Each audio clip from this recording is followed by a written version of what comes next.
जय श्री राम प्रिय भक्तों। काफ़ी बार ऐसा कमेंट आया है कि क्या हम राम नाम और शिव जी का जप एक साथ कर सकते हैं, और कर सकते हैं तो कैसे कर सकते हैं। क्योंकि भगवान राम ये स्वयं कहते हैं हाथ जोड़ करके अयोध्या वासियों से कि एक बहुत ही गुप्त बात है, और वह यह है कि शंकर जी के भजन बिना कोई भी मनुष्य मेरी भक्ति नहीं पा सकता। और जो शंकर से विमुख होकर मेरी भक्ति चाहता है वह मनुष्य मंद बुद्धि वाला ज्ञानी है। जो शिव पूजन ध्यान करता है और मुझे त्याग देता है, अथवा मेरी पूजा आदि करता हुआ शिव का त्याग करता है, वह मूर्ख कल्पों तक घोर नरक में ही वास करता है। और शिव का पूजन करेंगे तो राम का ध्यान छूट जाता है, और जब राम का पूजन किया जाएगा तो उस समय शिव जी का ध्यान नहीं हो सकेगा। तो अब प्रश्न यह आता है कि राम और शिव दोनों का एक साथ ध्यान भजन नाम जप करना चाहिए, नहीं तो घोर नरक में जाना पड़ेगा।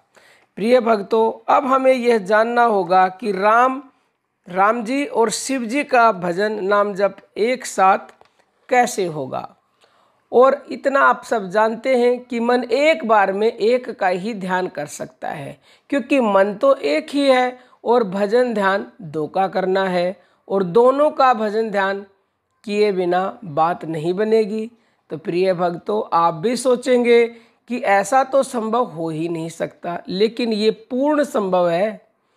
इसको हर एक व्यक्ति नहीं जान सकता, परंतु ये गुप्त भेद हम आपको बताते हैं। कृपया ध्यान से सुने और समझें। जब हम श्वासों से सोहंग का जप करते हैं तो उस समय श्वास लेते समय मन से सो बोलते हैं। तो प्रिय भक्तों, उस समय हम राम का ध्यान कर रहे होते हैं, और जब श्वास छोड़ते समय हम हंग बोलते हैं मन से, तो उस समय हम शिव का ध्यान कर रहे होते हैं।